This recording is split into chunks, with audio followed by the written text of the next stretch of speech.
Selamat malam Sobat KR53, Kicau Rakyat 53, senang sekali pada malam hari ini kembali menjumpai Anda semuanya di live Facebook kita. Dan malam hari ini ada spesial karena ini akhir tahun di bulan Desember 2023. Kita akan membahas bagaimana sih perkembangan situasi di kota santri kita, di kota Jombang selama tahun 2023. Nah, hari ini Ana tidak sendiri, tapi ada beberapa teman-teman yang sudah hadir meluangkan waktu. Terima kasih untuk semua teman-teman. Yang pertama ada Mas Joko Fatarohim. Beliau adalah dari FRMJ, Forum Rembuk Masyarakat Jombang. Kemudian yang kedua ada Aan Ansori. Nah, ini adalah Gus Durian, atau juga ini kali ini mewakili Jihad, Jaringan Islam Anti Diskriminasi. Kemudian ada Mbak Diana Kusuma ya. Mbak Diana ini jurnalis perempuan yang ada di Kota Jombang. Nah, kita seharusnya masih ada satu lagi kawan kita ya, Mbak Ana Abdillah dari WCC Jombang, tapi sepertinya masih OTW ya karena Kota Jombang barusan aja diguyur hujan, jadi sambil menunggu kita diskusi dulu bareng-bareng dengan teman-teman ini. Nah, silakan buat teman-teman yang ingin bergabung, ikut berpartisipasi atau ingin menyampaikan unek-uneknya apa sih yang terjadi di Kota Jombang, boleh langsung ikutan komen ya di via Facebook kita. Nah, langsung aja untuk yang pertama. Nah, kita coba tanya kepada Mas Fatah yang selama ini konsen pada, setauku ya, pendidikan, kemudian kemarin ada kasus pungli ya, kemudian juga teman-teman PKL. Nah, mungkin di awal dulu kasus pendidikan sendiri, Mas Fatah bisa sharing kepada kita semuanya, apa sih yang terjadi selama tahun 2023 terkait dengan pungli di bidang pendidikan? Monggo. Ya, terima kasih untuk pemirsa semuanya yang malam hari ini kita diskusi ya persoalan dengan menyikapi di dunia pendidikan dan lain-lain.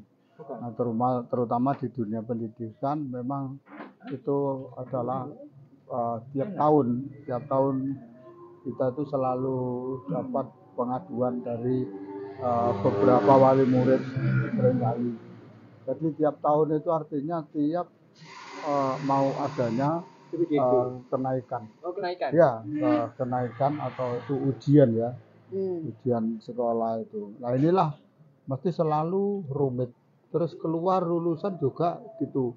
Banyak sekali yang bersoal dengan masih belum melunasi segala macam. Nah, karena inilah karena kita sendiri harusnya ditiadakan. Kami kemarin sudah ada kesepakatan dengan Kejaksaan Jombang untuk MOU yang setelah kita apa itu seminar kemarin, terus kita aksi di Kejaksaan, itu pun memberikan petisi kepada Kejaksaan Negeri Jombang yang intinya untuk MOU.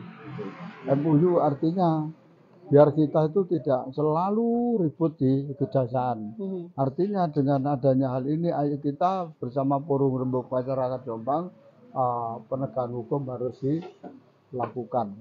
Semuanya ya, penegakan hukum termasuk korupsi dan lain-lain ini. Kalau dari Dinas Pendidikannya sendiri seperti apa, Mas Fatah? Kalau Dinas responnya? Pendidikan sangat setuju kemarin yang ketemu ya di pasar seminar itu saat itu. Jadi akan mengadakan perubahan-perubahan itu karena yang tahu itu sebetulnya dari pihak sekolahan itu dengan komite sekolah itu ya, yang menjadikan korban adalah wali murid. Ya, wali murid.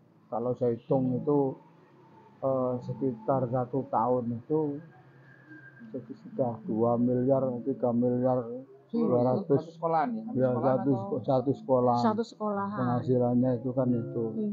Karena saya kalikan 2,5 juta atau 2 juta, dibikin 2 juta kali 1.000 per anak ya. Ya, 2 juta kali 1.000 sudah nggak usah lebih dari 1.000 loh muridnya, tapi itu kan sudah jelas. Terus SPP-nya aja yang diganti pak itu 250, 200, kita ambil 200 saja. Sudah kelihatan 1 tahun aja sudah menghasilkan 2 miliar lebih ya. Gitu. Iya, iya.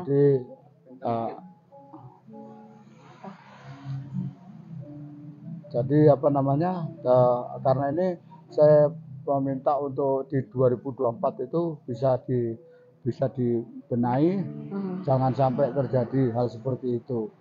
Jadi artinya sudah jelas di apa namanya, di pendidikan komite itu boleh menarik, boleh, tapi asalkan itu dibuatlah proposal apa yang dikerjakan, umpama ini rehab tempat kamar mandi atau itu tempat parkir sekolah, itu pun ada apa namanya, ada teknis tertentu.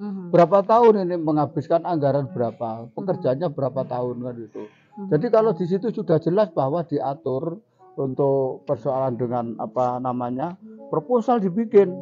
Nah, ini pun tidak ada dasar mengikat. Artinya itu sumbangan berapapun boleh. Tidak boleh ditentukan. Iya, tidak boleh ditentukan. Dan tidak boleh ada batas waktu ya. Ya, dan itu pun apa namanya, tidak boleh harus sekian tahun sudah selesai, itu tidak bisa, karena ini harus ada teknis apa namanya, konsultan pengawas dan perencanaannya itu. Nah, disinilah keteledoran daripada semuanya di dinas pendidikan. Jadi harus setelah bikin proposal ada sumbangan masuk, ini masuknya kan rekening sekolah. Iya. Kalau masuk rekening sekolah itu sudah namanya sudah pungli, kalau tidak ada laporan pertanggungjawaban itu. Jadi dilaporkan pertanggungjawabannya, ini bayar berapa, ini dapat sekian untuk 1 tahun. Ini harus ada laporan pertanggungjawaban yang dipertanggungjawabkan kepada wali murid itu. Berarti yang terjadi tidak ada transparansi ya? Ya, ini sudah dari dulu, karena itu kita menyikapi hal ini di 2024 ya, untuk apa namanya, untuk melakukan perubahan yang serius ya. Ini karena kita sendiri masa mau teriak-teriak terus turun jalan kan itu ya, kita sudah tua ya. Tapi kalau enggak ada gini, nah ini apa namanya, umur tambah tapi tidak ada yang nyikapi. Ya ini. Iya.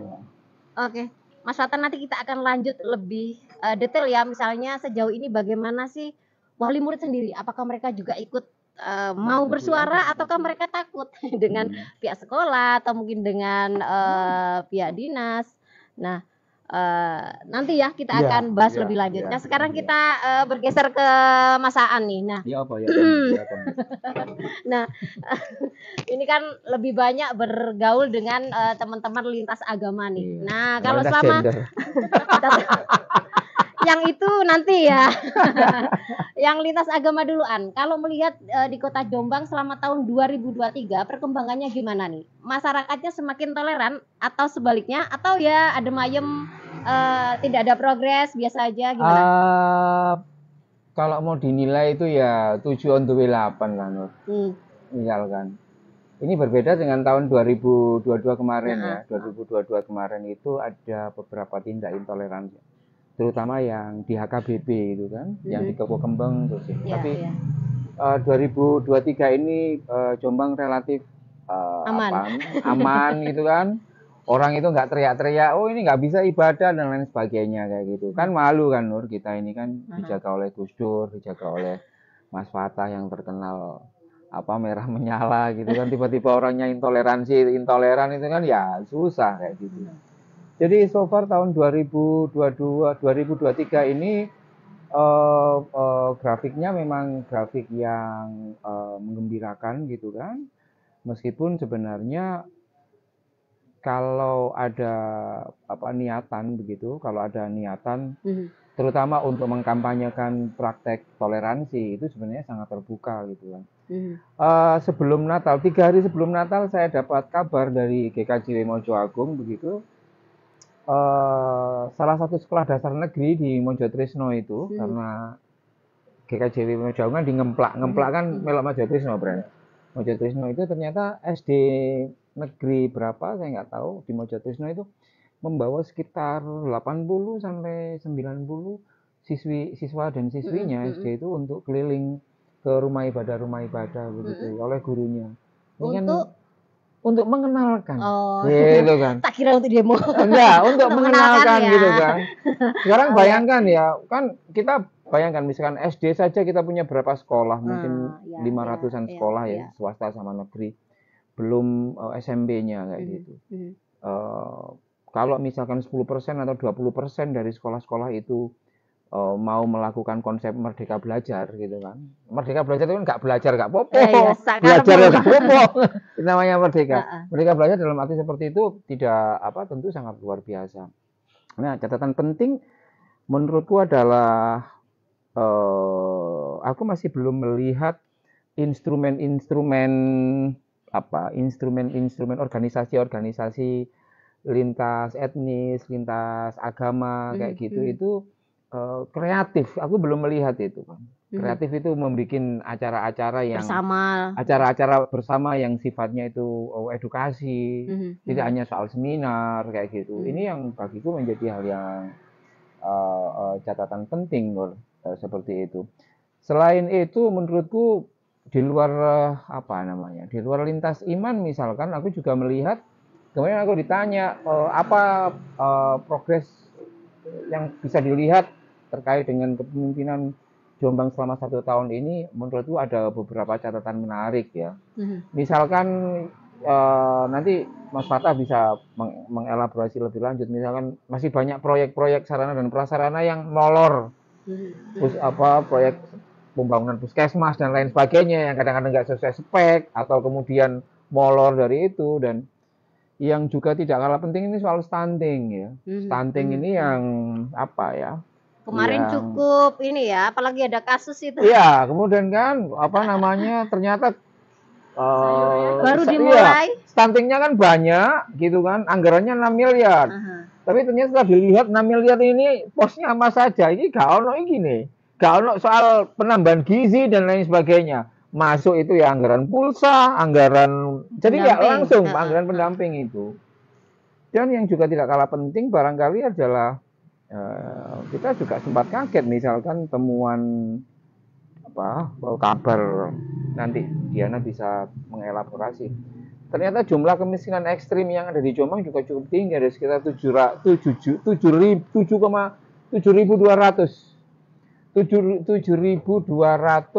warga itu yang berada dalam kemiskinan ekstrim. Ya, kemiskinan ekstrim itu kan berarti ya sangat miskin lah. Berarti nggak hanya cuaca aja yang ekstrim ya? Kemiskinannya ekstrim. Aku nggak tahu pun ada yang ekstrim. Maksudku ini juga menarik kan ya, menarik apalagi kita tahu, saya baru ngerti bahwa anggaran APBD kita itu ada sekitar 3,7 triliun kan. 3,7 triliun itu kan. Dan kemarin Mas Duremi ngomong bahwa ternyata itu nggak cukup serap, kan. Artinya serapannya itu loh. Jadi duwe akeh dianggarno gak iso gawe sing genah. Iya, gitu kan. Jadi menurutku itu catatan penting sih yang bisa kita diskusikan. Ya, mungkin nanti lebih lanjut ya. Apakah tidak ada gejolak itu bisa menjadi indikator mereka semakin sadar tentang keberagaman atau justru mereka semakin cuek tuh, nggak peduli.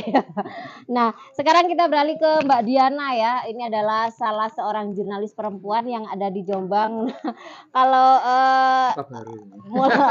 kayaknya tadi sudah sempat ngobrol, awal mula ini di tahun 2020 pas terjadinya COVID. Nah, mungkin lebih jauh bisa sharing dengan kita selama tahun 2023, hal apa saja sih yang diangkat dalam pemerintahan Mbak Diana yang paling mencolok ya di Kota Jombang ini? Apa ini? Yang like-nya itu banyak yang view-nya banyak, yang highlight, yang viral kalau bahasanya anak muda nih. Biar saya ini yang banyak wawancara. Kan diwawancara. Bingung saya. Ini aja Mbak. Mau kapan? Kalau Mbak Diana bisa di ini aja langsung. Biar enggak ini. Suaranya biar stabil. Oke. Gini? Oke. Kalau bicara 2023 itu banyak Mbak ya. Tapi kalau kita bicara tentang like-nya banyak, habis itu yang banyak mencuri perhatian publik. Saya curiga sama Mr. An tadi banyak mengulas kejadian-kejadian 2023 gitu loh. Jangan-jangan juga punya media. Aku kan baca tulisanmu aja. Iya. Di 2023 itu kriminal ya Mbak ya menurut Tindak-tindak saya. kriminal Iya. ya. Waktu itu tuh sempat heboh itu curanmor. Curanmor itu dalam 1 bulan itu banyak sekali laporan yang viral, kemalingan, hilang motor kayak gitu kan. Tapi pihak kepolisian juga setelah itu meringkus pelaku-pelakunya toh. Ada beberapa hampir puluhan TKP waktu itu dirilis sama Polres Di Kota Jombang ya. di Kota Jombang. 30 TKP dengan hampir belasan pelaku Mbak. Itu memang tertangkap waktu itu. Oke, reda. Setelah itu nggak tahu ini musiman atau kayak gimana ya. Kalau saya ngelihat siklus pembobolan sekolah itu memasuki libur-libur sekolah, itu banyak sekolah-sekolah pasti kebobolan, entah itu dari PC atau laptop. Berangkas. Berangkas. Terakhir itu Ini berangkas. ya, ini. Kemarin itu SMP Negeri 3. Iya, itu SMP Negeri 3 itu hampir berangkas. ratusan juta itu sekitar 125 juta itu Mbak di berangkas itu. Padahal kepala sekolah sudah bilang berangkas itu sudah dikamuflase sedemikian rupa agar kalau kita sama kita orang dari luar tahu itu nggak akan lihat itu berangkas gitu. Itu sempat Saking canggih yang bobol ya. iya. Kayak gitu. Iya. Terus 2023 juga banyak mengulas tentang pergeseran kepemimpinan di Jombang juga kan, September lalu dari Ibu Mujida ke Bapak PJ yang sekarang. Habis itu kalau banyak ngomongin viral seperti waktu itu kejadian kecelakaan besar itu yang di kecelakaan kereta itu Mbak, yang di Gondean itu Gondean, yang satu keluarga meninggal. Itu juga sampai sekarang itu kayaknya kasusnya masih berlanjut karena belum ditetapkan tersangka. Sampai sekarang. Iya, kalau seingat saya itu.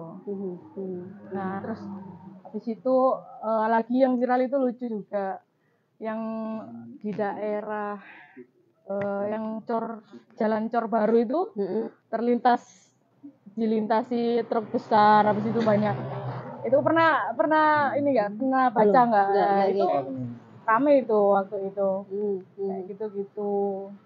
Itu kalau yang ini ya, kita tadi bahas yang refleksi yang jelek-jelek nih. Ada nggak berita yang bagusnya sih? Dari Jombang ada nggak ya sesuatu yang positifnya? Mungkin apa namanya nggak tahu ya. Pasti banyak ya. Banyak Mbak. Banyak, cuma kan saya kalau bilang media kan sebagai kontrol sosial Mbak. Iya. Jadi bagaimana media itu berperan sebagai kontrol sosial, habis itu informatif, edukasi kayak gitu. Salah satu kayak kita memberitakan curanmor Mbak ya. Kita lihat sisi positifnya. Kita harus bisa lebih hati-hati lagi. Sama kayak naruh motor jangan sembarangan di depan rumah. Habis itu kita bisa ciri-cirinya pelaku, modusnya seperti ini. Terus habis itu cara pelaku itu membobol kunci kayak gitu kan kita harus sampaikan juga. Biar apa? Biar masyarakat juga waspada kayak gitu. Jadi, tapi juga mungkin pencurinya ya yang perlu jadi jangan orangnya aja itu benar tuh, jadi jangan diambil gitu ya, karena seringkali ketika ngomong pelaku dan korban nggak hanya curanmor ya, kekerasan terhadap perempuan seringkali kan korbannya tuh jangan pakai baju yang ini, jangan keluar malam, tapi kita seringkali jarang warning pelaku, itu bukan kelakuan yang baik, jangan dilakukan. Kan kita seringkali lebih fokus ke victimnya ini, korbannya harus gini, bukan pelakunya yang dilarang. Aku ingat si anaknya Andi Cecil yang keras. Wah, ke pelakunya Mbak, jangan ke korbannya. Oke Cecil, oke, aman.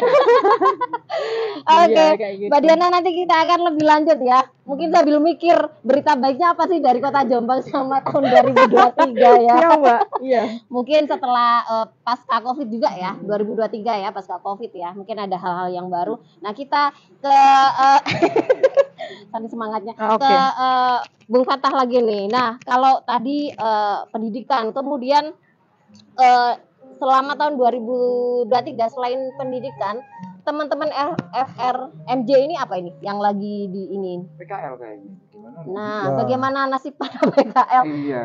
Ya, ini bukan hanya apa namanya, banyak lah yang harus diselesaikan atau buat PR 2024 ke depan.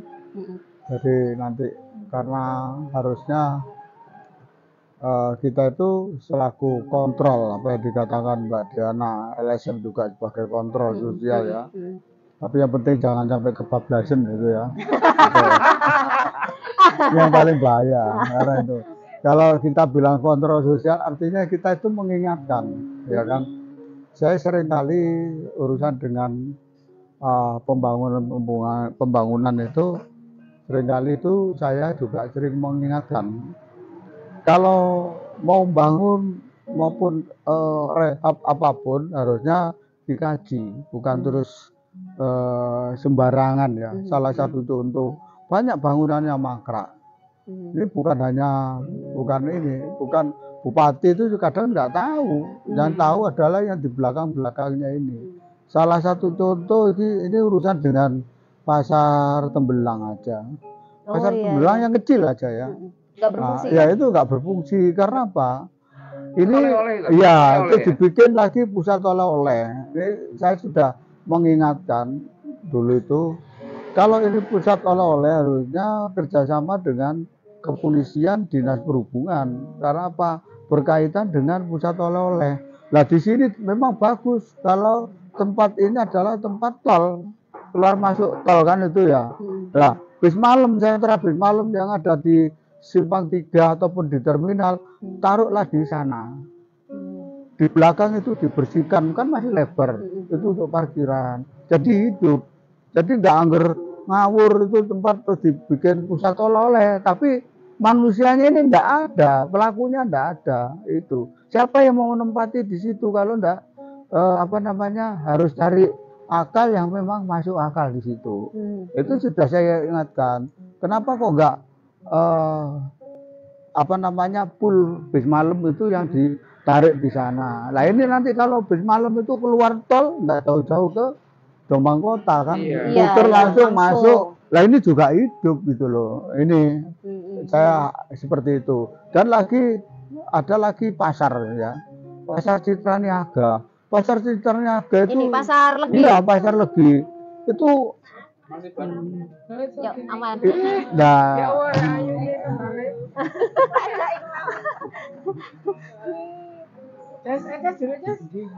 Inces. Kalau pasar Citra Niaga itu juga gitu. Itu sudah dibangun, direhab itu menghabiskan anggaran kalau nggak salah itu 1,3 M loh ini. Tapi muspro sampai sekarang ini. Kenapa itu kok ini ya? Kalau saya lihat Mas Fatah, sepi ya, semakin sepi. Oh, iya sepi, karena sepi gini. Ini harusnya ada apa? Bagaimana kok sepi? Lah ini saya sudah yang namanya koordinasi dengan pedagang yang di dalam pasar. Karena di situ awal itu memang ada kesalahan teknis pada waktu perencanaan. Lah ini yang perencanaan yang salah awal itu. Karena apa? Yang di atas yang basah, yang jual-jual daging, yang di bawah kain. Nah ini kan yang bawa dagangan ke atas daging ini kan dulu pakai keren itu ya, dikerek.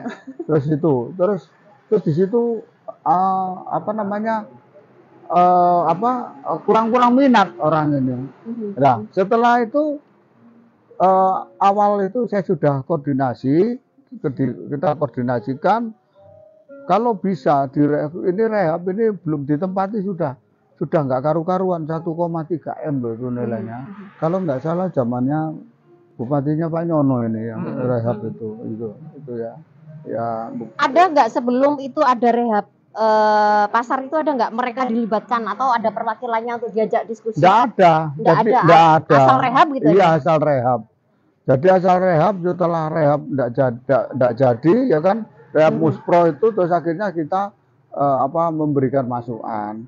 Kalau di situ ada pasar senggol itu yang harus dinaikkan ke dicampur jadi satu biar rame. Karena nanti kalau di pasar Senggol itu masih ada, ini yang pedagang kain di pasar itu sepi karena kalah dengan situ. Dan juga di mana ada pasar modern, toko modern itu yang apa namanya itu ya sebelah timurnya pasar itu. Toko modern. Bukan timur ini, timur yang awal itu.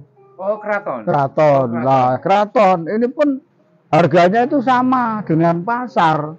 Jadi harga nilai pakaian itu sama dengan pasar. Harusnya kalau itu dibangun pasar modern, harusnya toko modern itu harusnya lebih mahal. Jadi enggak, ya itulah.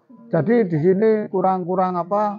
Saya rasa itu kurang apa namanya, kurang adanya penelitian lah ya. Kajian ya.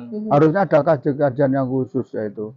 Tapi jangan terus muncul asal bapak senang kan gitu ya, itu yang saya nggak senang itu. Asal ibu senang. Nah itu.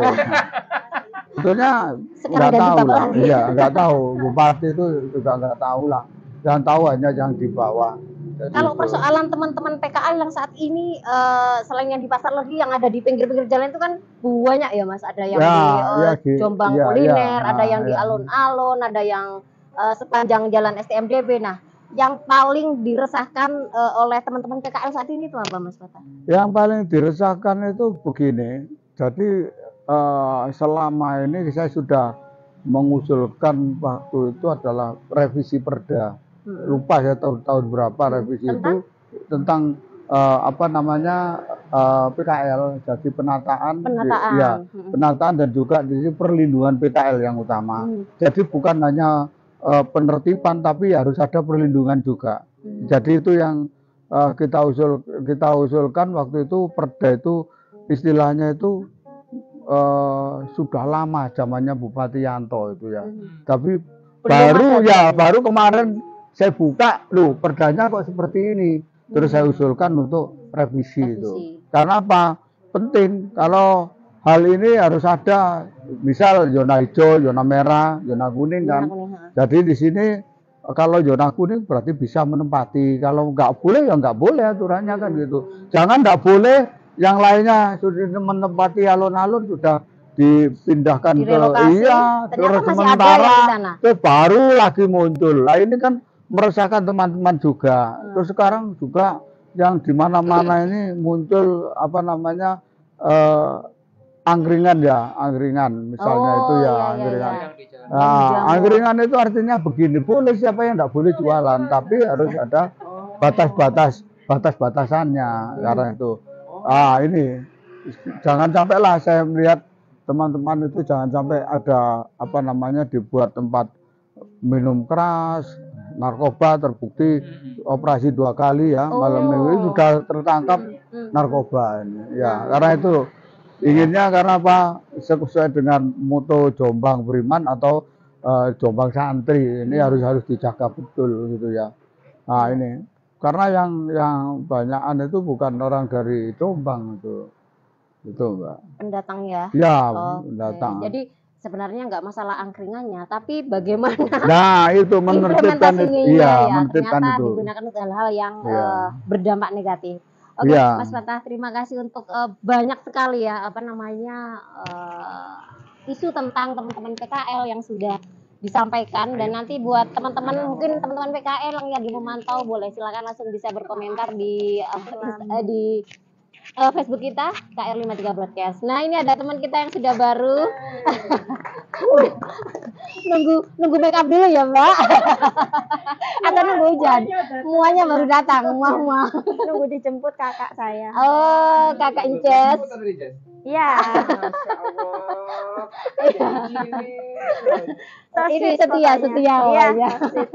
Iya, ini ada Mbak Ana Abdillah dari WCC Jombang Women Crisis Center. Nah, yang selama ini memang kita tahu concern pada isu-isu pendampingan terhadap teman-teman perempuan korban kekerasan dan juga anak. Nah, selama tahun 2023 apa ini Mbak Ana yang menjadi catatan penting, atau sebelum ke kasus angka kasus kekerasannya sebanyak apa? Belum di launching ya cat tahunya? Belum dirilis. Teman-teman masih effort mengerjakan cat tahu Komnas Perempuan sama internal WCC Jombang sih, Mbak. Jadi kalau rilis masih belum ada, tapi secara angka menurun dibanding tahun kemarin sih. Ini selisih 6 kasus dibanding tahun kemarin. Lonjak-lonjakannya pasti pandemi Covid kemarin. Kalau sekarang berapa kasus, Mbak Nah?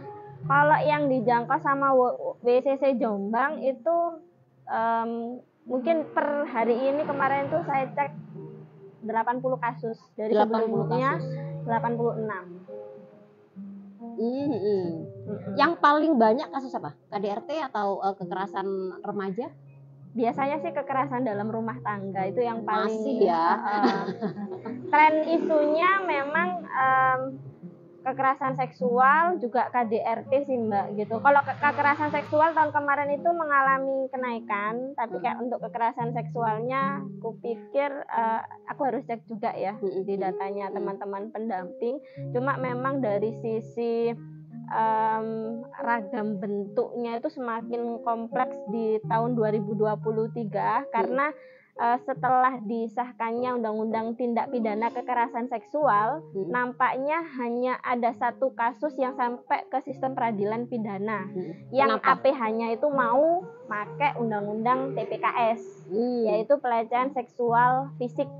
Karena sebelumnya untuk kasus-kasus pelecehan seksual itu masih berpaku pada kitab umum hukum pidana gitu. Biasanya diterapkan kasus tindak pidana asusila. Tapi ya alhamdulillah praktek baik penerapan implementasi TPKS itu sudah ada di Pengadilan Negeri Jombang. Setelah sebelumnya mungkin kalau Mbak Nur ingat dulu kasus kekerasan seksual yang terjadi di pondok pesantren di Ploso, itu hampir diterapkan Undang-Undang TPKS itu pasal 19, obstruction of justice, menghalang-halangi proses hukum yang hampir dikenakan ke 5 simpatisan terdakwanya Subeki kan pada saat itu. Nah, tapi alat Mbak waktu itu di tingkat penyidikan udah mau pakai, tapi pada tahap pembuktian sampai dengan putusan itu yang diterapkan disayangkan banget KUHP-nya. Pasal menghalangi proses hukum di KUHP 221-nya gitu, dan ancaman putusannya pun tidak lebih dari 1 tahun pada saat itu. Tapi akhirnya kena sanksi nggak yang menghalang-halang itu? Untuk Iya, kasus sampai itu? putusan, hanya saja tidak dengan pasal 19 Undang-Undang Tindak Pidana Kekerasan Seksualnya. Gitu. Itu sih Mbak. Kalau ini kasus anak muda, yang kasus kekerasan anak muda apa ini Mbak Ra yang paling banyak? Kasus dalam pacaran atau apa ini?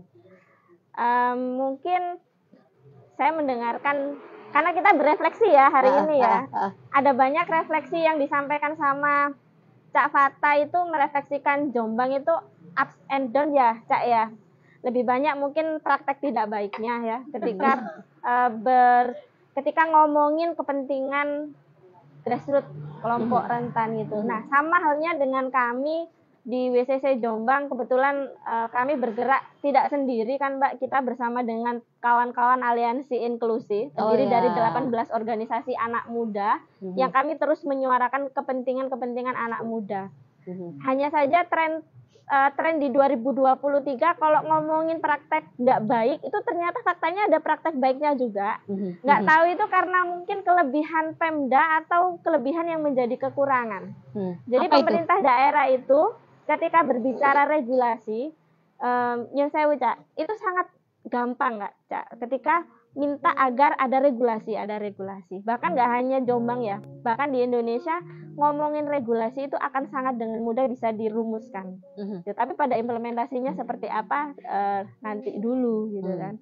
Nah, teman-teman kami Aliansi Inklusi punya kepentingan banget di pemerintah daerah adanya peraturan bupati tentang hak kesehatan seksual reproduksi. Karena berbicara kekerasan seksual itu akar persoalannya itu apa sih? Apakah selama ini pemerintah daerah ketika bersosialisasi di sekolah-sekolah itu sudah sampai pada pendekatan sistem gitu? Karena faktanya di lapangan adalah kawan-kawan yang bergerak melakukan pendampingan terhadap kasus-kasus kekerasan seksual ataupun anak dengan HIV/AIDS, mereka bekerja sendiri-sendiri tapi kemudian ruang-ruang partisipasi yang disediakan sama pemerintah daerah itu tidak menjadikan mereka itu sebagai subjek pembangunan yang bisa berpartisipasi secara bermakna.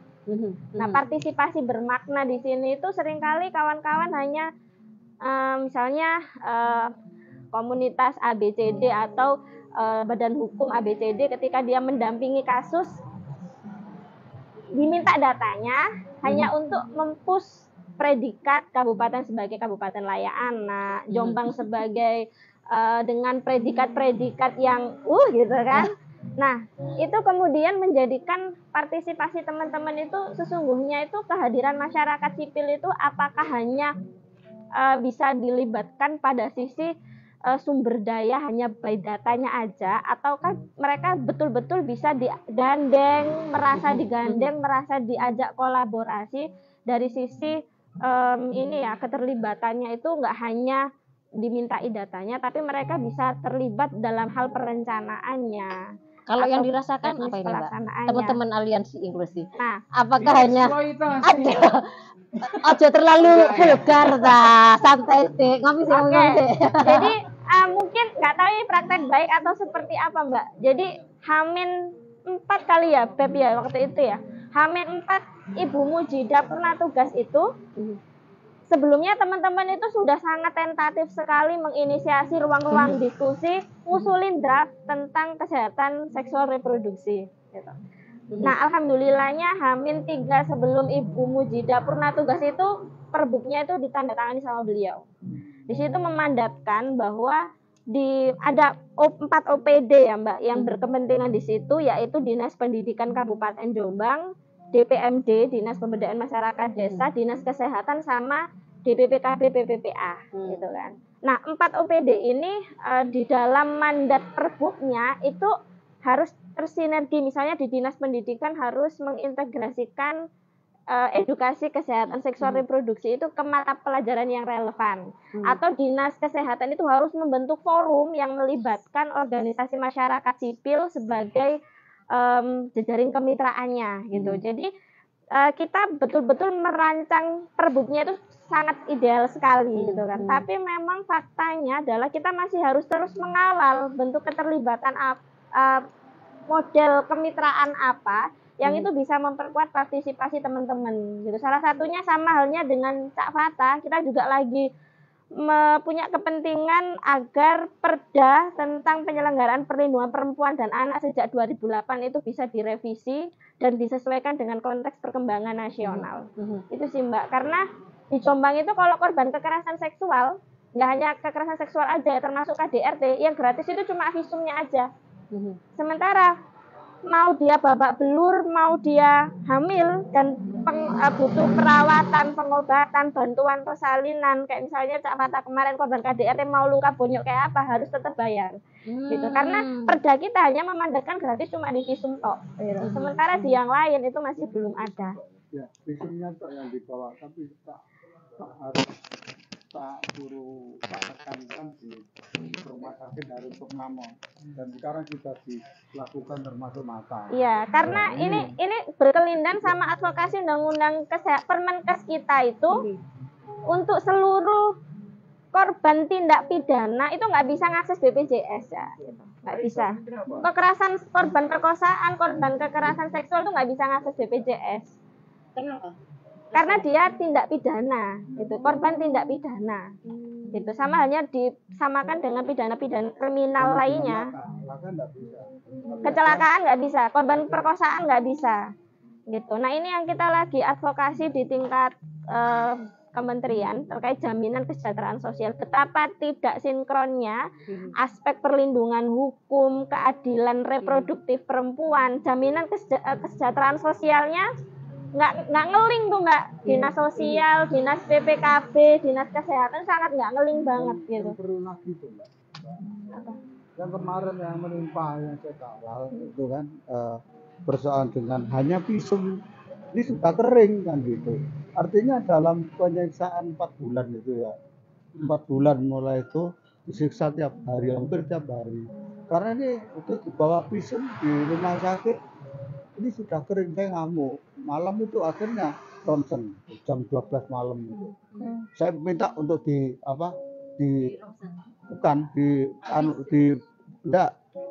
opname. Ya, opname. Akhirnya semua saya WA. Akhirnya jam 12 malam itu baru ronsen. Ya ini yang kurang dengan adanya kekerasan itu, kalau sudah keren sudah hanya dibuat pelengkap untuk di kepolisian dan nanti di kejaksaan laporan pasalnya ringan. Nah ini yang perlu dikawal. Oh ya. Saya kemarin sampai marah-marah di rumah sakit. Kalau enggak saya bawa keluar. Kalau ada apa-apa dengan yang bersangkutan saya bawa ke rumah sakit lain, harus bertanggung jawab rumah sakit. Ya. Kemarin. Ketika tidak bisa mengakses tapi tidak ada solusi dari pemerintah, alternatif apa yang untuk memberikan perlindungan para korban itu ya, Mbak Ana?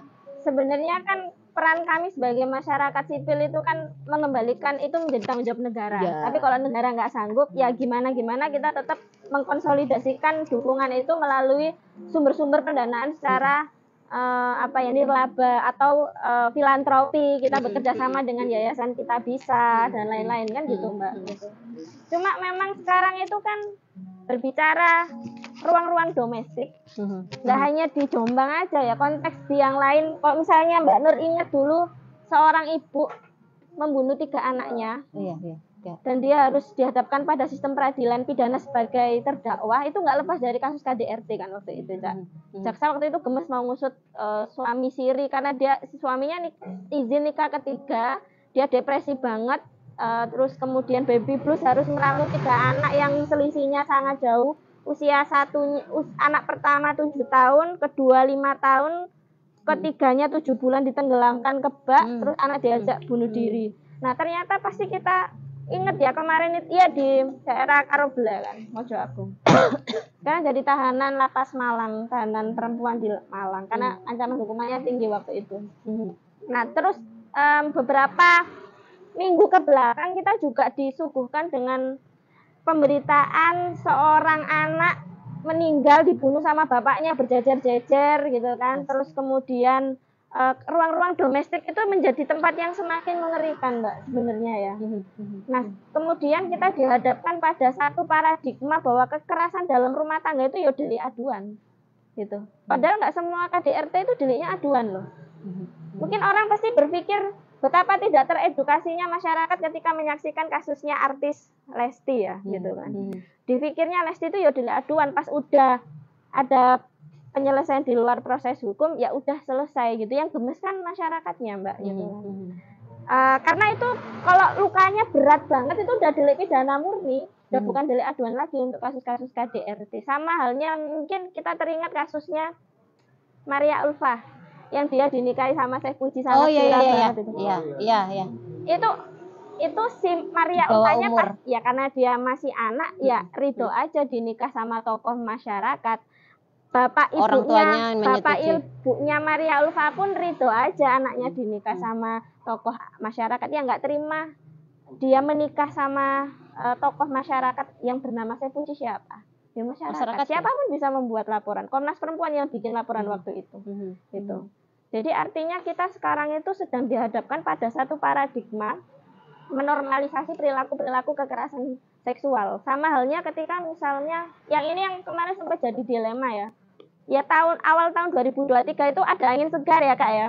Dari Kepala Dinas Pendidikan Kabupaten Jombang sampaikan bahwa anak itu dalam segala situasi termasuk korban kekerasan seksual nggak boleh dikeluarkan dari sekolah. Jadi anak sebagai dampak dari kasus kekerasan seksual nggak bisa dikeluarkan dari sekolah. Segala situasi. Bagaimana ketika situasinya dia hamil? Ya alhamdulillahnya di sekitar bulan Oktober itu Pak Nadiem mengesahkan aturan Permendikbud 46 tahun 2023 berarti tahun ini ya. Tentang PPK, pencegahan penanganan kekerasan, yang memandatkan tanggung jawabnya pemerintah daerah untuk membentuk tim PPK. Nah kebetulan WCC sama UPTD itu masuk di tim PPK yang ditandatangani sama Ibu Mujidah sebelum beliau purna. Nah di tim PPK itu, di aturan Permendikbud itu menyebut bahwa kekerasan adalah itu nggak hanya perbuatan, itu tidak hanya tindakan, tapi keputusan itu termasuk kekerasan. Keputusan yang dikeluarkan oleh pejabat publik yang mendiskriminasi peserta didik itu termasuk kekerasan. Nah ini paradigma yang maju banget gitu. Artinya apa? Sekolah itu kemudian bisa diaudit siapapun masyarakat yang merasa dirugikan melalui kebijakan pembuat kebijakan yang pelayanan publik gitu, termasuk sekolah atau pejabat yang berwenang. Ketika anak dikeluarkan dari sekolah, anak nggak terima itu bisa lapor karena itu termasuk bentuk kekerasan gitu kan. Tapi bagaimana ketika kondisinya dia hamil? Nah itu yang juga jadi dilema. Itu psikologis anak juga ya, belum siap ketika dia melanjutkan sebenarnya sekolah. Nggak kekurangan akal sebenarnya Mbak. Pemerintah itu kan dia bisa menerapkan Asalkan kebijakan di rumah dan lainnya. Siapa sih orang yang mau menjadi korban perkosaan kan kayak gitu. Termasuk grup yang dulu tuh sempat ramai itu karena kami dampingi anak remaja, bayangin kelas 6 SD itu diperkosa sama kakek-kakek, itu pengacaranya ada di sini tuh. Saya sendiri pengacaranya. Secara pribadi. Anak SD. Anak SD kelas itu ramai ya, sempat meliput ya. Anak SD kelas 6 diperkosa sama kakek-kakek Parubaya, usianya 56 apa 7 waktu itu. Pokoknya hampir 60. Nah, waktu itu kita ngadvokasi dia bisa dapat layanan aborsi. Bagaimana mekanisme korban perkosaan bisa mendapatkan layanan aborsi? Betapa sarune kan cara Jombange ya gitu. Tegone ngono ya. Arek case conference untuk membahas aborsi yang aman itu kan hal yang langka di Jombang. Nah, mekanisme itu kita tarik ke dalam sebuah forum diskusi bersama dengan pejabat OPD yang ada di Jombang. Perspektifnya macam-macam. Mulai dari kedaruratan itu hanya dilihat pada darurat secara fisik aja Mbak gitu. Psikologisnya ibu arek iki kira-kira iso gendeng nek sampai cilik wis duwe anak, bapaknya kakek-kakek itu nggak dilihat kedaruratan. Kedaruratan medis itu hanya dilihat pada aspek sehat. Sehat itu ya sehat secara fisiknya aja, tapi sehat secara sosialnya, terus psikologisnya, sosialnya itu nggak jadi parameter sehatnya. Walaupun sebenarnya WHO itu memandatkan 4 ya, sehat itu 4, termasuk spiritual sekarang udah masuk itu aspek kesehatan gitu. Nggak ngerti tuh ukurannya sehat secara spiritual, pastinya nggak ada indikatornya masing-masing ya, itu 4 gitu. item itu. Ya akhirnya dia dipaksa oleh sistem untuk terus melanjutkan kehamilannya. Dan tetap sekolah atau enggak? Akhirnya sekolahnya non formal. Tapi tetap belajar lah ya, belajar di rumah. Ya ada atensi dari Kementerian Sosial, termasuk Kemensos. Ini kayaknya kakaknya juga ngeliput nih. Oke. Mitra jurnalis yang ini itu. Oke, Mbak Ana. Aduh, ini banget ya soal kekerasan perempuan dan anak di Jombang ternyata. Walaupun kasusnya turun itu udah jadi jaminan ya. Kalau itu kita harus santai-santai. Masih tetap darurat ya ternyata di kota Jombang. Mau nambahi soal anak itu soal aku mengapresiasi soal misalkan Nadine yang sudah sangat progresif definisi kekerasan itu tidak hanya soal pelakunya tapi ketika ada keputusan itu. Nah, problemnya itu adalah masyarakat ini paham atau tidak begitu kan. Masyarakat itu paham tentang ini atau tidak. Tersosialisasikan enggak? Betul, itu satu. Itu, yang kedua, lagi-lagi ngomong soal paradigma. Kalau itu berhubungan dengan seksualitas, berhubungan soal hamil, perawan dan lain sebagainya, itu kemudian sesuatu yang sifatnya publik, Nur, itu kemudian tiba-tiba mengkerut menjadi sesuatu yang bersifat privat yang itu dianggap aib. Tadi kan Ana ngomong soal mendiskusikan soal aborsi yang aman dan lain sebagainya di forum dengan para pemangku kebijakan. Aku nggak datang, tapi kira-kira aku bisa memprediksi semuanya pasti nggak enak kabeh ngomongi. Ngomong soal aborsi, ngomong soal aborsi di mana doktrin agama. Aku harus lagi-lagi ngomong soal itu, meletakkan itu. Karena doktrin agama kita kan sangat prokreasi. Prokreasi itu artinya pokoknya mbok piye carane bayi iki kudu diselametno.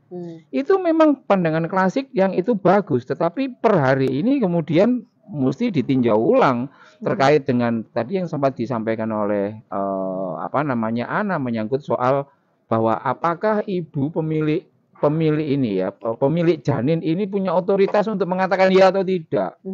Nah, di titik ini Nur, lagi-lagi ada sesuatu yang menurutku secara fundamental, meskipun kabupaten kita ini punya uang per tahun itu 3,7 triliun, tapi kalau kemudian model edukasi masyarakatnya menyangkut soal respon ideal ketika ditindas itu kok tidak pernah diajarkan, maka ya sampai kapanpun kita juga nggak akan tahu. Misalkan begini, aku tidak tahu ya karena istriku juga ASN dan kepala sekolah gitu kan. Bisakah kita punya data yang benar-benar konkret, misalkan di level SMK SMA ya, mau negeri maupun swasta, jumlah siswi yang hamil di luar perkawinan yang ternyata dia tetap dijamin hak-haknya. Tetap dijamin hak-haknya itu begini. Awalnya dia misalkan menjadi siswi dari SMK negeri X misalkan. Ketika hamil, dia masih tetap di situ atau tidak? Atau kemudian ia digeser harus ikut PKBM, ikut paket dan lain sebagainya. Pemerintah bisa ngomong, meskipun mereka nggak sekolah, tapi mereka tetap hak edukasinya. Beda. Karena apa? Karena itu tadi, dia digeser tidak lagi layak untuk menjadi siswi dan ya menjadi siswi itu. Menurutku ketersediaan data ini yang bagiku menarik. Nah, sebenarnya ada satu celah Nur untuk bisa melihat sejauh mana ini. Tiap tahun itu kan pengadilan agama itu kan merilis ini jumlah dispensasi pernikahan kan. Dispensasi pernikahan itu kan berarti arek sing belum usia cukup, berarti kan masih SMA ya gitu kan, yang harus dikawinkan. Jadi kalau misalkan kita jadi detektif, misalkan ya tahun ini ternyata ada 300 yang anak di bawah umur, anggap saja 10% ini anak nggak sekolah, berarti masih ada 90% dari yang mengakses dispensasi nikah ini adalah anak-anak yang status aktifnya masih sekolah. Ketika itu dilacak, sebenarnya kita bisa melihat anak ini bisa tetap sekolah di situ atau ternyata ini. Nah, yang menarik, cara pandang sekolah itu juga masih klasik banget, menganggap ketika ada anak yang hamil di luar nikah siswanya itu dianggap sebagai aib dan lain sebagainya. Tapi kan kita nggak pernah punya datanya kayak gitu kan, dan tidak semua mereka itu ngerti kalau menjadi korban diskriminasi harus lapor ke WCC dan lain sebagainya. Nanti lapor ke kepala desa ya, terus ya sudah itu salahmu dewe laporan kok meteng lah kan, ya susah kayak gitu. Angel. Nah, di titik itu Nur, menurutku negara dalam konteks perlindungan terutama bagi perempuan dan anak itu masih sangat rendah sekali. Sangat rendah sekali. Mungkin kita bisa bikin survei misalkan. Kalau misalkan survei ke banyak orang ya. Kalau kamu mengalami kasus KDRT, kamu akan lapor kemana kayak gitu kan? Siapa yang akan ini? Mau lapor ke negara atau lapor ke WCC? Atau kamu tahu di mana kamu harus melapor? Nah, itu kan nggak tahu. Kalau nggak tahu kan berarti kan ya susah seperti itu. Oke, sebelum kita lanjut ke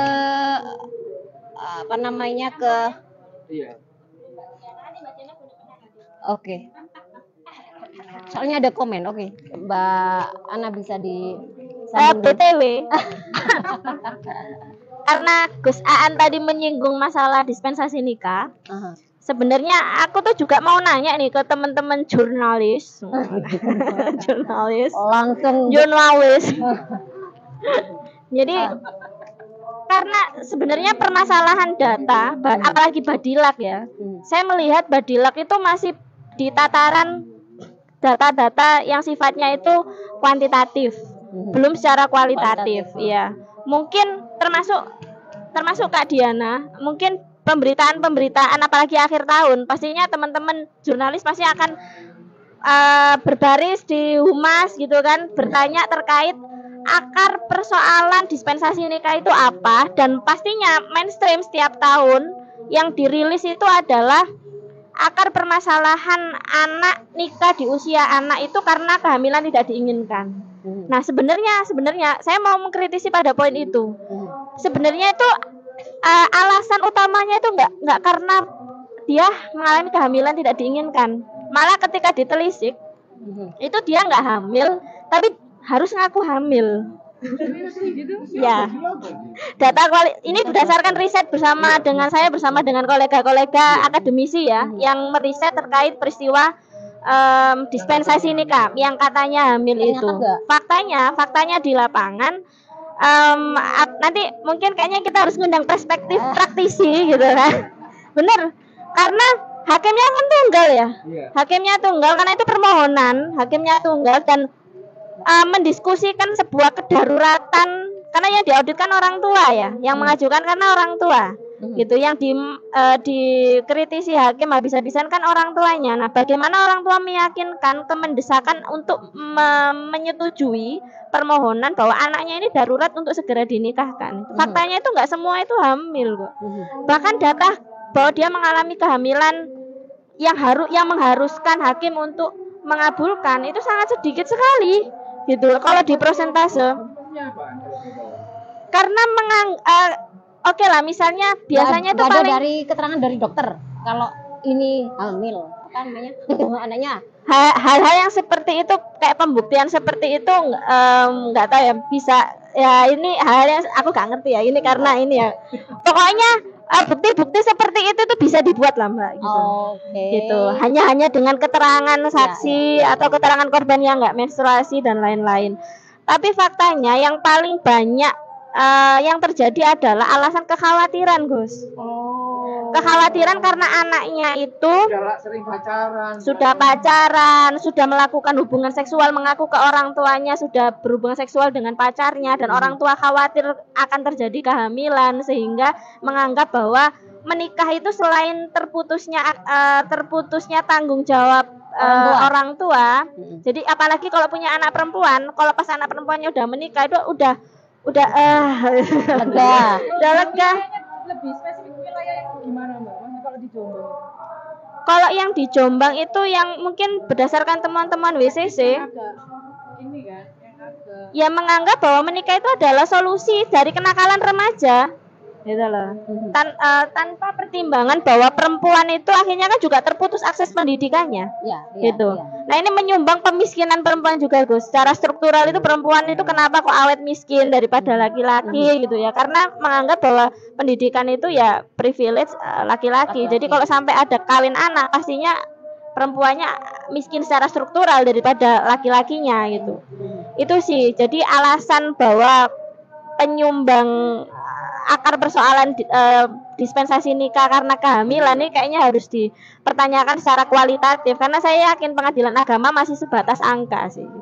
Itu. Saya mengerti ya, Oke. Boleh dilanjut, Mbak. Kalau bicara dengan dispensasi nikah tadi, memang terakhir ini kita membahas tentang angka perceraian di Jombang menurun, tapi memang masih banyak perceraian. Tapi kalau dispensasi nikah itu seingat saya 2 tahunan yang lalu memang dispensasi nikah di Jombang itu tinggi. Dan benar yang dikatakan Mbak Ana, kita kalau bicara tentang kualitatifnya ya kita tahunya angka kan, kuantitatif, tapi sempat saya pertanyakan alasan-alasan ya, memang salah satunya adalah kehamilan, terus habis itu memang yang kayak itu memang ada accident, maksudnya kayak kecelakaan yang mengharuskan mereka dinikahkan kayak gitu. Jadi kayak setuju deh, nanti lebih dalam kita lebih ulas lagi yang disusul wong lanang digonceng riwariwi wis dikawin wae. Tapi sebenarnya enggak hamil ya. Tapi kalau lebih kan itu perspektif yang lama ya Mbak, menurutku. Ada kajian itu wilayahnya ada wilayah kota atau agak ke pinggir atau itu risetnya pastinya harus melalui FGD bersama dengan penyintas ya gitu. Tapi faktanya demikian sih Mbak, kayaknya memang harus ada riset mendalam seputar akar persoalan dispensasi menikah. Jadi jangan sampai dispensasi nikah itu memperlancar akal-akal. Karena itu sebenarnya misalnya ya tahun kemarin misalnya data Polres kok menurun laporan kekerasan seksualnya, harus dicek data di pengadilan agama gitu. Karena sebenarnya dengan adanya Undang-Undang Nomor 12 tahun 2022 tentang tindak pidana kekerasan seksual itu tegas banget kekerasan seksual itu nggak boleh direstoratif justice kan gitu. Artinya? Tidak boleh diselesaikan di luar proses hukum. Jadi kalau misalnya ke depan ada Babinsa, ada Babin Kamtipmas, mendamaikan anak dan anak yang menjadi korban kekerasan seksual itu udah melanggar mandatnya Undang-Undang Tindak Pidana Kekerasan Seksual. Nah, akhirnya diselesaikannya ya melalui dispensasi nikah. Tapi sebenarnya itu mencederai hukum acaranya TPKS, Tindak Pidana Kekerasan Seksual. Kalau KDRT ada mandat untuk mendamaikan, tapi kalau udah kekerasan seksual itu nggak bisa direstoratif justice kan gitu. Mungkin satu saya pernah pengajuan ini juga masih sekolah ya, masih sekolah. Ini berurusan dengan ada pemerasannya. Muncul ini yang perempuan, dari keluarga perempuan ini melakukan pemerasan. Ini masih sekolah, pacaran lama ini. Udah lama pacaran, terus tahu-tahu ketemu sama bibiknya itu ya. Nah inilah muncul akhirnya ada pemerasan. Kalau enggak saya laporkan polisi, kan gitu. Akhirnya si yang laki-laki itu tawar menawar sampean, tapi sudah ditahan. Dia bisa dicabut, iya, dengan keluarga sampai terjadi tawar menawar harga itu sudah. Sama iya keluarga laki yang laki, ya. Yang dituntut apa dari keluarga perempuan? Keluarga yang dituntut katanya mau dinikahkan, oke, yang itu. Terus akhirnya ini sudah masuk laporan ke saya, yang laki ini sudah ditahan ya. Terus akhirnya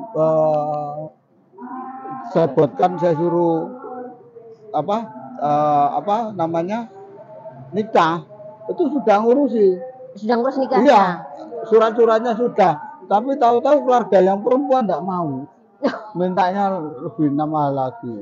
Minta lebih mahal lagi. Iya, akhirnya itu dikasih sudah dikasih. Ada kwitansinya ada. Nah ini akhirnya tidak bisa keluar itu. Nah inilah yang jadi problem di situ. Jadi muncul juga ada pemerasan. Seringkali kok saya nangani seperti itu. Nah terus ada lagi yang masih sekolah juga, karena melihat HP-nya itu dirampas sama gurunya, ada gambar-gambar itu perempuan. Nah ini, ya kan? Terus langsung dikeluarkan dari sekolah. Gambar-gambar porno? Iya, si perempuan itu dikeluarkan. Saya tidak mau menyebutkan nama sekolahnya juga. Terus akhirnya dikeluarkan dari sekolah. Terus suruh ikut kejar paket, gitu. Saya nggak terima dengan itu, terus saya WA, nomor saya sampai diblokir. Terus orang tuanya dipanggil, sama pihak sekolah? Iya. Akhirnya dipanggil, ternyata bisa kembali ke sekolah itu. Iya. Nggak jadi di DO? Nggak jadi, karena apa? Nggak usah lapor-lapor sama LSM, apalagi sama Cak Patah kan gitu ya. Ini yang susah. Jadi akhirnya alhamdulillah kemarin lulus itu ya. Mungkin itu aja ya. Iya. Sebelum kita lanjut ke teman-teman yang lain ya, ini ada yang sudah gabung, kita bacakan dulu. Nah ini ada yang tanya tentang pajak nih. Nah pajak ya. Nah pajak bagi UMKM atau Mamin yang lagi anget itu gimana? Di samping sosialisasi yang nampak bicara wewenang, tidak bicara pemetaan, momentum, kemudian syarat pengenaan pajak, ada juga yang sudah dapat surat cinta atau ancaman penutupan. Ini mungkin kemarin sempat ya beberapa keresahan dari tempat-tempat wisata atau juga warung kopi atau kafe-kafe yang mulai diterapkan pajak. Jadi mereka mulai dikasih persen langsung gitu kan. Mereka langsung ditarik pajak 10%. Nah, itu sehingga ada banyak mereka yang kayak nggak terima dengan hal itu. Dan juga misalnya ada alasan kan, misalnya surat izinnya aja belum ada, tapi tiba-tiba langsung kenakan pajak. Gimana? Kalau mungkin Mas Fata yang lebih ini, teman-teman ada nggak yang itu ditarik dengan pajak itu? Nah, untuk pajak itu saya rasa enggak ada ya, pajak gitu ya. Kecuali rumah makan ya. Sekarang di kafe-kafe, warung kopi sama tempat-tempat wisata, teman-teman. Nah, ini aja perdanya kan belum diterapkan dan belum sosialisasi. Nah, ini masalahnya itu sudah kalau memang sudah diterapkan, harusnya ada sosialisasi. Sama dengan ini perda hiburan. ya kan? Kalau perda hiburan nggak ada, kenapa ada bioskop kan gitu ya? Terus nggak usah sembunyi-sembunyi untuk PAD ini. Kalau ini memang ada untuk perda yang itu, ya harusnya disosialisasikan biar semua tahu bahwa itu betul-betul pajak itu dimanfaatkan untuk pemerintah kan gitu, untuk aset. Tapi ini kalau nggak ada, termasuk ini saya rasa kurang anu lah, kurang pas ya kalau diterapkan itu. Karena teman-teman kemarin sempat ngobrol sama teman-teman Aspardo itu Asosiasi Pariwisata Jombang dan juga teman-teman kedai-kedai kopi itu sudah didatangi dari Dinas Pendapatan ya, bagian pajak itu, sama ada beberapa penertiban siapa, Satpol PP atau siapa yang datang. Nah, ada yang dapat surat ya juga. Gini, kalau itu ada, boleh nanti laporan ke saya. Ya, mau pertanyakan karena apa? Salah satu contoh sama dengan perda-perda yang lain. Salah satu contoh perda hiburan itu tadi ya. Perda hiburan termasuk masuk di kafe-kafe juga itu. Sekarang banyak lagi misal yang menguntungkan adalah karaoke ya, tempat karaoke, karaoke saja. Tapi di situ sudah jelas harusnya perda itu betul-betul diperbolehkan. Jadi nggak dikatakan ilegal sembunyi-sembunyi. Harus itu dicantumkan. Kalau perda mirahnya ada, ya pajak untuk pemasukan itu kan harus jelas ya. Ya jelas. Harusnya. Kalau ini nggak jelas, ini yang susah. Ya, kasihan masyarakat. Sekarang cari duit sulit ya. Itu. Nggak apa-apa, nanti kita boleh mengadu ke kita nanti ke FRMD ya. Oke. Terima kasih Mas Fata. Semoga terjawab ya yang sudah bertanya. Nur, aku nambah ya. Ini aku baca rilis bulan November 2023 ini. November 2023. 23 ya. Ini kan Direktur Jenderal Pajak ini ngomong bahwa pengusaha UMKM yang omsetnya maksimal 500 juta per tahun itu bebas pajak. Kayak gitu. Jadi di bawah 500. Maksimal. Oh, maksimal. Jadi kalau ini kafe ini kan, kafe ini omsetnya piro setahun. Nek misalnya 400 juta, 495 juta, harusnya dia nggak kena pajak. Jadi bagi saya, ini lawyer, meskipun lawyer sing asli nangkono nang kene, ditantang aja, ya sudah kamu kasih kan, gitu kan. Kadang-kadang itu kan gini, kadang-kadang itu ada, aku nyebutnya oknum yang karena mungkin kena dipaksa oleh kantornya untuk memperkuat dan menambahkan revenue atau pajak kayak gitu, kemudian nyarinya dengan nekan UMKM dan lain sebagainya. Lah itu bisa ditantang sih misalkan. Ya disuruh ngitung saja, misalkan kalau ada wajib pajak ke sini kan, ini dan sebagainya. Pak, ini berdasarkan ngomongnya dirjen dan lain sebagainya, ini tidak boleh ini. Ya sudah, ini Anda hitung aja. Setahun ini omset kami ini 0,5 miliar atau tidak? Kalau nggak sampai 0,5 miliar, harusnya kan nggak kena kayak gitu. Tapi nek sampean ngotot, ya sudah, kasih kami surat dan lain sebagainya sehingga kami bisa melaporkan Anda karena tidak patuh dengan Kementerian Keuangan. Wah, itu bisa rame. Bagiku begini, sama seperti soal seksualitas dan kekerasan seksual itu, semakin masyarakat itu tidak memahami seluk-beluk hukum dan kemudian politik dari kebijakan pajak itu sendiri, maka biasanya masyarakat ini akan mudah untuk diombang-ambingkan dan ujung-ujungnya yaitu tadi extortion, pemerasan dan lain sebagainya itu. Menurutku karena semua sekarang itu bisa diakses dengan mudah melalui internet, maka sebenarnya kita pakai sesuatu yang sangat mudah bahwa UMKM di bawah 500 juta atau maksimal 500 juta omsetnya itu nggak kena pajak. Kita bisa hitung saja dan kita bisa ngomong kayak gitu apa dasarnya dan kalau mereka melakukan datang langsung nih misalnya ke kedai kopi yang nggak usah tanya tapi langsung naruh mesin, ini harus langsung ditarik 10% atau 5% dari pendapatanmu langsung masuk, harus pakai mesin dari mereka. Apa yang harus dilakukan? Ya ditolak saja. Menurut saya ditolak saja kan. Bukan itu penerapannya untuk Mojokerto. Kayak gitu. Sudah ada. Kayak gitu. Nah, maksudnya jadi itu modelnya aja. Langsung gitu kan. Jadi mereka enggak apalagi yang enggak dapat sosialisasi ya. Datang beberapa orang langsung geruduk-geruduk, langsung kasih mesin, ini harus dipakai. ketika enggak, besoknya ada orang yang kayak seolah-olah jadi pengopi gitu. Terus nah, kok mesinnya belum dipakai? Oh iya besok. Habis itu dipastikan. Mungkin mereka ditakut-takuti kalau nggak dipakai mungkin akan ditutup atau apa. Nah itu yang masyarakat jadi resah kan. Iya. Teman-teman itu. Jadi undang-undang Tapi itu dia punya kewenangan nggak, misalkan ada aturan kalau kamu nggak pakai mesin ini maka kemudian izinmu bisa dicabut atau kemudian kamu tidak dianggap. seharusnya nggak ada. Kan nggak Nggak ada. Cuman masyarakat yang nggak paham akhirnya Iya, yang kan? ikut. Akhirnya misalnya gini, aku pegawai pajak ya. Tiba-tiba aku merasakan, ini kalau nggak pakai mesin, lalu kamu memilih untuk tidak pakai mesin, kayak gitu. Kan diskusinya kan begini, loh kalau aku nggak pakai mesin itu, misalkan kamu, apakah kemudian aku melakukan tindak pidana nggak? Kalau nggak melakukan tindak pidana ya nggak usah patuh. Ya itu tadi, lagi-lagi banyak aparat kita yang masih menggunakan pendekatan intimidatif Yap. untuk Yap. melakukan apa yang mereka anggap sebagai sebuah hal yang baik kayak gitu. Sama. Oke. Nah, balik ke mana? Nah, Gimana Kak? udah ngopi ya, mungkin lebih ini lagi ya. Oke. Mulai nih. Oke. Nah, kaitannya dengan dispensasi nikah, seringkali juga para korban yang menjadi korban pemerkosaan itu seringkali kan hamil justru pelakunya disuruh nikahi. Padahal itu kan ada trauma tersendiri bagi korban. Justru kan harusnya itu ada kajian lebih lanjut. Itu justru trauma seumur hidup yang akan dialami si korban ketika anak itu justru dinikahkan sama pelakunya. Ada nggak kasus seperti itu? Nah, itu kan Kan aku bilang kasus kekerasan ya, yang pemerkosaan yang korban. kasusnya kan kalau nggak suka.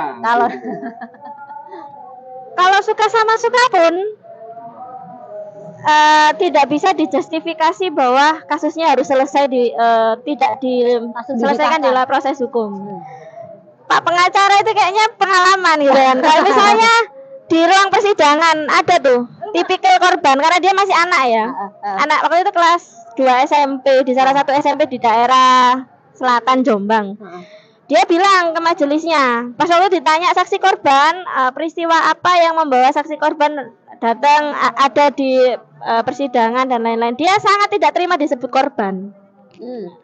Saya bukan korban yang mulia gitu kan. Saya itu pacar saya. Saya menikmati, tapi dia tidak melakukan, tidak menjadi korban ya. Ya tidak mau disebut sebagai korban gitu kan. Oh itu pacarmu, ya pacarmu. Itu kamu melakukannya suka sama suka, ya suka sama suka. Jadi paradigma suka sama suka itu nggak relevan ketika ada relasi kuasa di dalamnya orang dewasa sama anak-anak, walaupun anak-anak yang minta. Ya tetap nggak bisa disebut suka sama suka karena pikiranmu itu yang mateng, kamu tahu bahwa dia anak tapi kamu mau sama dia gitu loh. Jadi ya jelas kan ya ada relasi kuasa di situ gitu kan. Yang gede ke yang kecil terus biasanya kan nggak pandang, biasanya pelakunya tokoh agama ke santrinya, bapak kandungnya bahkan ke anak kandungnya, guru ke muridnya gitu. Jadi relasi kuasanya menjadi jelas, ada yang superior ada yang inferior di situ gitu. Kalau misalnya itu adalah menikahkan korban dengan pelaku, nanti saya bawa bukunya ya, nanti saya bagi ke kakak-kakak. Saya di sini juga sosialisasi Kak Nur gitu. Ada ketika berbicara kekerasan seksual, kalau sebelum adanya undang-undang TPKS, orang pasti kenalnya itu cuma 2, perkosaan sama pencabulan. Sekarang udah nggak, variatifnya menjadi 9. Malah Komnas Perempuan itu mengidentifikasi ada 15 bentuk kekerasan seksual. Jadi kalau misalnya ada kasus, pastinya pembuktian perkosaan itu sangat berat banget. Yang terjadi di Ploso itu mau dikirim ke pasal pencabulannya apa perkosaannya.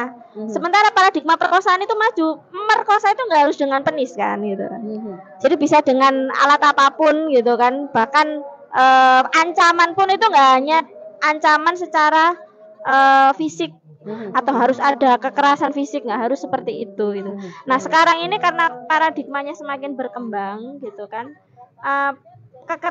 pemaksaan perkawinan itu juga termasuk kekerasan seksual Mbak gitu kan. Nah sementara untuk agak susah dari 9 bentuk KS itu, ketika anak menyampaikan ketidakkonsenannya untuk menikah dengan pelaku kekerasan, nah seringkali anak ini suaranya tidak didengar gitu kan. Akhirnya anak kita pernah korban curhat ke kita, aku nggak siap mbak dinikahkan sama pelaku. Ini sebenarnya udah kekerasan seksual. Selain pemaksaan perkawinan, itu kontrasepsi paksa itu kekerasan seksual, sterilisasi paksa itu kekerasan seksual. Biasanya tuh Cak, kalau misalnya perempuan buruh migran mau kerja di luar negeri, ada syarat untuk dia mau berangkat, mau perawan nggak perawan, dia harus disuntik KB. Itu ini ya, secara ketubuhan perempuan kan berarti dia menciderai keadilan reproduksi perempuan, melanggar hak, dan itu termasuk kekerasan seksual. Perempuan masih perawan niat kerja ke luar negeri dipaksa KB, itu udah kekerasan seksual, dan itu diatur di undang-undang TPKS-nya gitu. Tapi memang agak susah Mbak Nur ketika misalnya dia nggak mau nikah, dipaksa nikah, karena anak itu seringkali tidak dilibatkan dalam pengambilan keputusan terkait masa depannya. Itu sih yang agak jadi susah kita ngontrolnya gitu, karena orang tua menganggap bahwa tubuhnya anak itu milik mereka. Mereka nggak ditanya dia siap secara biologis, siap secara psikologis apa enggak. Kalau misalnya kamu dijustifikasi nakal, ya kamu harus ikut aku. Bahkan pada beberapa lembaga penyedia layanan pemerintah itu menyampaikan kepada anak, kamu ku sik cilik, kamu sing kudu ngerti ngikuti caraku. Cara orang dewasa ya dengan menikahkan dia dengan pelakunya. Itu yang aib. Ya, keaiban itu masih sangat kental banget sih. Iya. Kalau Mbak Diana sendiri melihat sejauh ini bagaimana melihat aparat penegak hukum, tokoh masyarakat, tokoh agama dalam melihat kasus-kasus kekerasan ini seperti apa? Apakah masih dengan mainstream lama? Oh ya ini karena perempuannya yang gini kalau di Jombang ya. Kalau saya kan perannya sekarang media toh Mbak ya. Jadi nggak lebih mendalam kayak Mbak Ana yang disebutkan kayak tadi tuh. Jadi selama ini kalau saya melihat sesuai dengan kasusnya seperti apa, itu yang disampaikan ke media kan. Bagaimana proses penyidikan, habis itu modus dari pelaku, yang menurut saya tidak mencondong atau apa ya, lebih ke salah korban atau gimana enggak, tapi lebih ke bagaimana proses penyidikan itu kayak gitu. Jadi kalau saya bilang menyalahkan korban atau gimana, saya belum menemui sih kayak gitu. Malah untuk kasus-kasus yang kekerasan di bawah umur, memang selain UU TPKS yang sekarang kan dari media juga kan masih melindungi privasi korban kan. Bahkan maksimal pun yang bisa disebutkan alamat mungkin kecamatan kan, nggak lebih mendetail seperti itu. Jadi kalau dari sisi itu tetap dilindungi sih kalau dari sisi korban ya Mbak. Kalau sejauh ini saya lihat sih kayak gitu. Karena menurutku support juga dari statement dari tokoh agama, tokoh masyarakat itu juga penting ya untuk bisa sama-sama menghentikan tindakan kekerasan seksual ini terus berlanjut terhadap perempuan ataupun terhadap anak. Nah, ini mungkin yang terakhir kita kasih waktu untuk closing statement. Nah, silakan Mas Lata dulu. Kira-kira untuk menyambut tahun 2024 dengan berkaca pada refleksi kita malam hari ini, apa yang diharapkan kondisi Jombang untuk 1 tahun ke depan seperti apa? Ya, kalau saya tetap bersama masyarakat bawah ya, semua. Jadi masyarakat bawah, terutama PKL dan lain-lainnya, berharap untuk ke depan 2024 kita bisa bersinergi lah ya, dengan dilibatkan, jadi tahu semua. Jadi masukan-masukan yang ada itu kalau dilibatkan itu bisa enjoy ya. Jadi ini salah satu contoh yang sentra PKL ini juga ada, yang sudah ada ini juga gitu. Kita artinya pembangunannya kayak apa kan gitu. Kalau pembangunannya nggak cocok nanti muspro ya. Sudah dibangun ternyata nggak cocok dengan apa yang diharapkan. Iya, percuma. Banyak seperti buang-buang dana ya. Itu ya. Ya inilah, kalau ini kita dilibatkan dan teman-teman itu tahu cocok, nggak apa-apa. Jadi enak lah. Tapi kalau ini nggak cocok, nanti bisa-bisa seperti apa bangunan ini nggak akan Mangkrak terlaksana ya. dengan baik karena banyak sekali bangunan-bangunan yang hanya membangun tapi tidak bisa menempati. Salah satu contoh gedung BKKBN itu ya di kecamatan sekarang ya iya BKB apa Penyuluh KB. itu juga kan mangkrak ya itu. Nah inilah seperti itu. Saya juga gedung kesenian misal. Gedung kesenian itu kenapa kok ditaruh di itu gitu loh. Ya, artinya itu kan diindur sama dinas Iya, kesehatan. jadi dinkes. Kalau dulu itu saya usul itu di tengah-tengah sentra PKL yang ada di Ahmad Dahlan itu. Kalau itu di tengah-tengah sentra PKL secara otomatis ini akan bagus karena dekat dengan PKL, ada kesenian, siapa yang mau ngisi acara kan enggak apa-apa. Juga ini daripada membuang-buang dewan mau pindah, lebih baik stadion yang dipindah karena itu tempatnya sudah nggak cocok di tengah kota itu ya. Itu dibuat lagi sentra PKL lagi untuk tengah-tengah untuk memadai. Jadi lebih bagus di perkotaan. Jadi harus apa namanya? Iya, harus betul-betul Dikaji, iya ya. rapi. Dan nanti kalau supporter tawuran yang rugi siapa? Pemerintah lagi sama sekitar toko-toko ini bisa rusak. Dirusak. Ya. Ya. Nah, inilah untuk ke depan 2024 siapapun yang jadi pemimpin nanti ya kita harus tetap bersinergi dengan teman-teman di bawah, terutama stakeholder ya. Jadi gambaran bahwa tadi sudah disebutkan dan media dan LSM sebagai kontrol sosial kan gitu ya. Kemarin kita sudah buat acara itu ya. Jadi ya biar nggak kebablasan gitu ya. Tuh. Ya mungkin hanya itu aja yang saya Jadi catatan ya, ya untuk catatan tahun 2024 ya. ke depan. Ya. Kalau dari Aan, apa ya? apa yang diharapkan wajah toleransi Kota Jombang di 1 tahun ke depan? Aku Apa? sih melihat mungkin ada kaitannya dengan soal pendidikan ya. Yang pertama yang paling minimal adalah apapun agamanya itu mereka bisa merdeka dalam menjalankan ibadahnya dan lain sebagainya. Nggak perlu lagi ada cerita orang nggak bisa sembahyang, orang nggak bisa beribadah minggu dan lain sebagainya. Yang kedua, bagaimana kehidupan toleransi itu bisa disemai melalui sejak kecil ya, mulai sejak kecil. Kalau tadi Ana bilang soal perbub, soal reproduksi, kesehatan reproduksi, bagus juga kalau misalkan PJ ini, ya PJ kan sampai November ya, itu juga memastikan misalkan dinas pendidikan yang itu SMP ke bawah itu juga bisa mendorong siswa dan siswinya itu bisa mengenal agama satu dengan yang lain, seperti yang tadi aku sampaikan di SDN Mojo Trisno itu sendiri. Dan catatan yang lain bagiku adalah bahwa kita ini nggak kekurangan duit, Nur. Sekali lagi ya nggak kekurangan duit, tapi kadang-kadang karena gobloknya pemimpin dan lain sebagainya, mungkin karena gagal meletakkan jiwa kepemimpinannya yang mengayomi, maka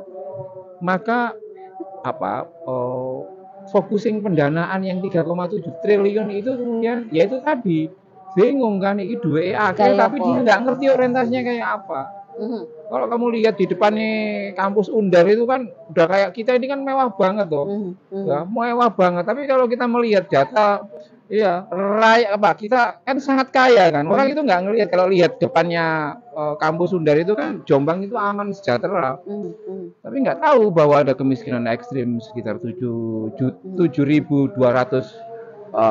jiwa yang soal itu. Sehingga kita butuh pemimpin yang memang benar-benar paham soal melayani, yang bisa mendengar dan bisa sat-set lah kalau bahasa capres-capres sekarang itu sat-set lah kayak gitu. Gaspol. Iya. Sehingga Sehingga ke depan memang problem-problem yang tadi kita diskusikan itu menjadi tidak terulang kembali. Tiap tahun kan kita ngobrol soal ini, terutama juga bagaimana soal jaminan soal tidak adanya kekerasan kekerasan terhadap perempuan maupun anak gitu. Saya kira itu sih. Oke. Jadi pemimpin daerah, pemimpin legislatif harus lebih sering mendengar ya persoalan apa yang terjadi di masyarakat bawah. Di rumah tok gak dilakoni maksudnya. Di rumah sih terus baru dibikin aturan dan kebijakannya. Ayo Mbak Ana monggo, apa nih harapannya di tahun 2024 mungkin terkait dengan perempuan dan anak? Misalnya direfleksikan harapan-harapan untuk tahun 2024, walaupun mungkin PR-nya pejabat atau pemerintah daerah Kabupaten Jombang itu banyak banget, apalagi yang ngasih PR ini luar biasa orangnya ya. Tapi dosen penguji, kita nggak boleh lupa bahwa kelebihannya Jombang itu juga banyak. Salah satunya Jombang itu punya jejaring masyarakat sipil yang sangat kuat. Kalau pemdanya nggak bisa, kalau negara itu meletakkan tanggung jawabnya, kita punya jejaring masyarakat sipil yang kuat. Itu yang membuat kami selalu berkoalisi, selalu berkonsolidasi dalam kebaikan, gitu kan. Walaupun mungkin bagi pemerintah daerah itu adalah sesuatu hal yang menyakitkan, gitu.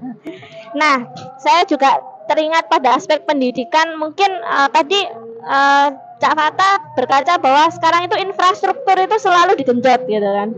Tapi kefungsiannya, kemanfaatannya itu jauh dari ekspektasi pada tahap awal-awal pejabat publik mengusulkan sebuah bangunan infrastruktur untuk bisa dinikmati oleh masyarakat luas. Saya berpikir bahwa kajian akademis dalam perumusan kebijakan-kebijakan itu sangat tidak jeru, Cak. Barangkali teman-teman LSM ketika kita sebagai NGO ingin dipandang, kita nggak hanya bisa pandai mengartikulasikan permasalahan, tapi kayaknya kita harus kuat di data, kita menang di data. Sesekali FRMJ perkuat di riset-riset, gitu kan, masuk di ruang-ruang riset yang memang bisa mengakses anggaran dari pemerintah daerah, gitu. Kemudian karena trennya adalah infrastruktur, maka kita nggak boleh lupa untuk terus menggaungkan bahwa anak muda itu juga merupakan aset pembangunan, gitu. Karena saya sampai dengan sekarang saya meyakini bahwa tidak ada program pembangunan yang kekal berkelanjutan tanpa melibatkan anak muda, perempuan dan anak, gitu. Sehingga saya selalu teringat apa yang disampaikan sama Pak Nadiem, ada 3 dosa besar dunia pendidikan di Indonesia. Yang pertama adalah bullying, perundungan, yang pelakunya itu termasuk sangat mungkin gurunya sendiri.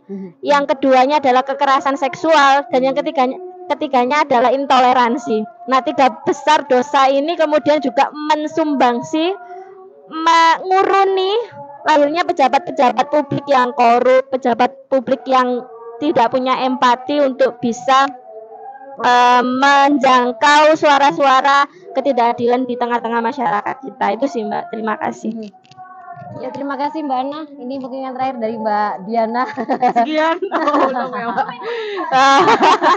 Apa Mbak?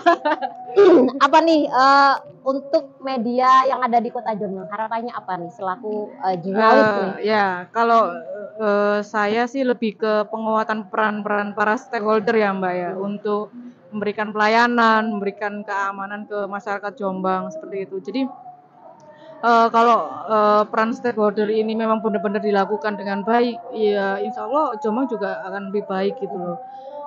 Terus juga peran dari 3 pilar plus dari media juga sebagai kontrol sosial, saya kira sinergi itu harus terus dibangun untuk kebaikan Jombang sendiri sih, seperti itu. Semoga ini ya masih banyak media-media yang kritis dan independen ya. Ya, semoga.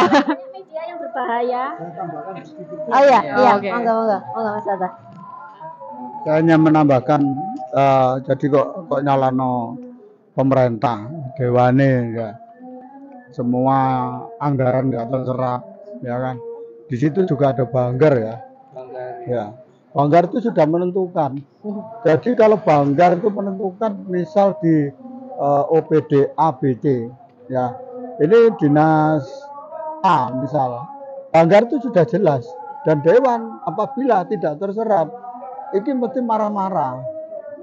Kenapa nggak tak terserap? Nah kan gitu. Tapi dia sendiri itu sebagai kontrol sebetulnya kan lucu, menyalahkan daripada eksekutif. Padahal dia ikut merumuskan itu, mulai dari pansus, muncul penganggaran kan semua itu. Jadi ke depan lagi Dewan harus harus sama-sama sama-sama kontrol, dia sudah juga tahu kok. Pelaku yang sama cuman itu toh. Kenapa ke sana? Jadi arahnya itu salah satu contoh persoalan dengan fungsi lagi itu adalah bapedanya ya. Semua itu adalah berurusan dengan bapeda. Sebagai awal adalah bapeda itu sendiri. Kalau tidak terserap berarti bapeda ini yang kurang efektif. Ada yang masih itu di los, ini ditutup, ini di los, ini ditutup. Jadi tidak boleh dewan terus lepas, ini juga ikut menanggung jawab ya itu.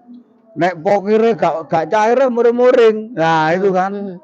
Tuh ya. Mungkin itu. Mereka yang nanggung, aku yang jawab.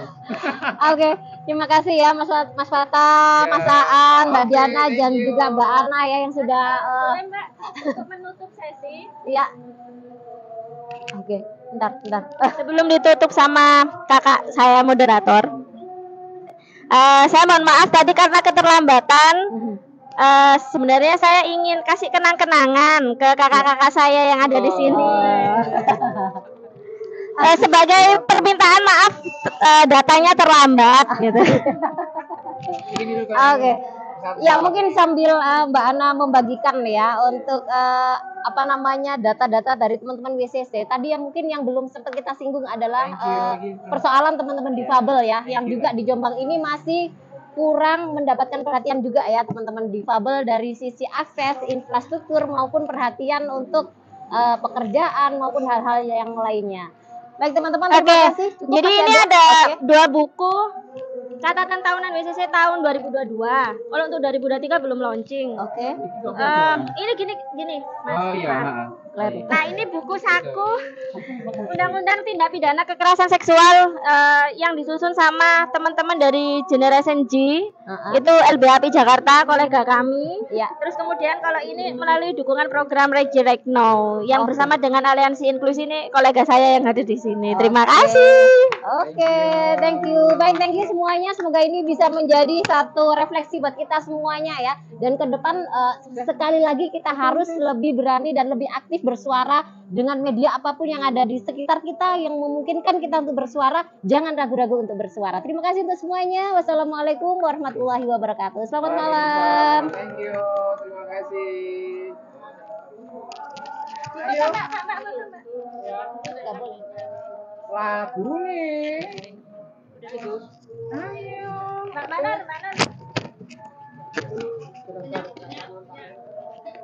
Nah, gitu dong. Tangannya, Wak. Jari-jarinya.